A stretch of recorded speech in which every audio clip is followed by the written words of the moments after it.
Welcome. This is the daily news on RemoTv and I am Neo Muji. For our headlines, CYFI in conjunction with the United States Consulate hold Literacy Project Symposium for Girl Child. Afenifere asks federal government not to conduct census. UFC Israel Adesanya vows to beat South African Dricus du Plessis until he turns black. Gangs of Lagos was originally titled Once Upon a Time in Isaleko. Let's take a short break and we'll be right back.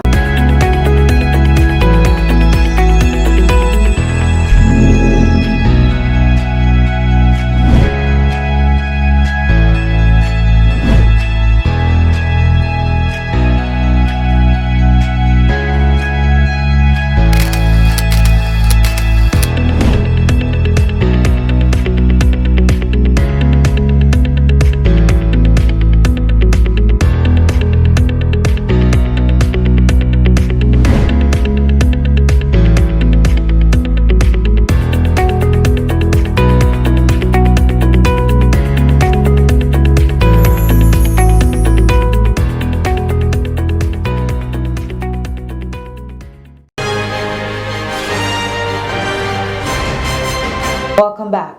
The news in full. The Carrington Youth Fellowship, in conjunction with the United States Consulate, held a literacy symposium to commemorate World Book Day on Thursday, the 27th of April at the LEC Palace, Makun Shagamu. The program, titled Emboldening the Voice of Girls Through Literacy, marks the end of a literacy project for girls in public primary schools carried out by CYFI. The keynote speaker of the event, Dr. Mrs. Fatungashe, emphasized on the importance of investing in the girl child and the essence of women in today's world. Due to the great success of the initiative, Ms. Grace Anuforo said that CYFI is considering extending the project to other public primary and secondary schools across Ogun State. I'm Dr. Mutunayo Fatungashe, the Chief Medical Director of Olabisi Onabanjo University Teaching Hospital, Shagamu. CFI is a good initiative and I'm excited to be here because they have an objective to encourage education for young girls or ladies. They want to close the gap because they understand that education gives ladies the edge to be able to do better and give them leverage. That's it. So I want to say it's a good initiative. I want to appreciate the organizers and also the Carrington Fellowship, who is encouraging the youth or the young people to go around and make mentees of young girls.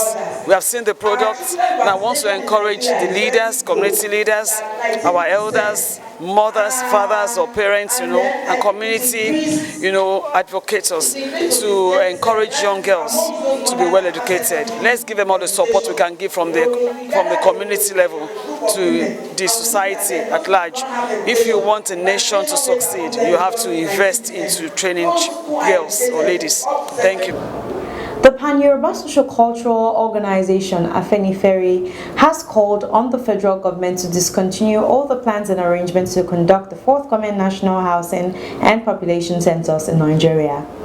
The group said it bemoaned the conduct of the national exercise, which is scheduled to commence on May 3rd, saying it was inauspicious in timing and would be impossible in credible implementation.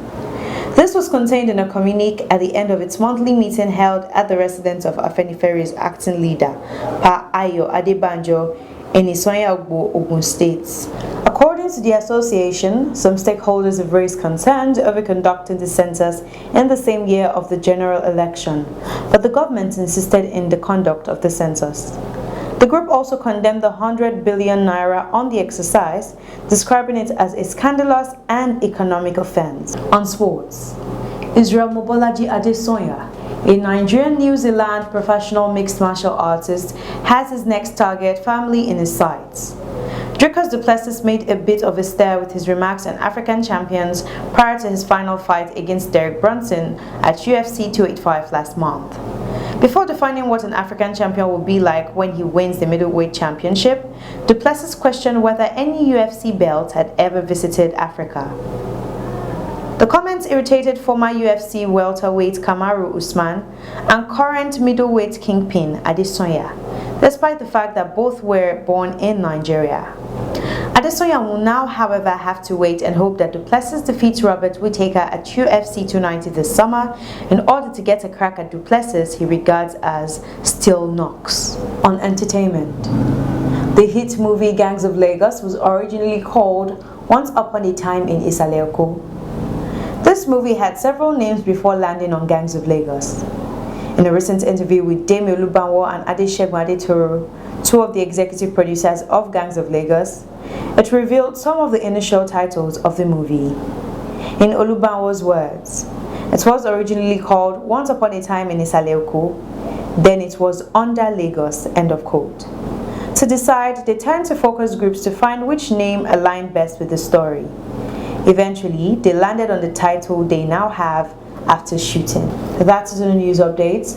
Please follow us for more updates on our social media platforms on Instagram, Facebook, Twitter, and YouTube at official RemoTv. You can also visit our website at www.remotv.com.ng. I am Naomi Uji. Bye for now.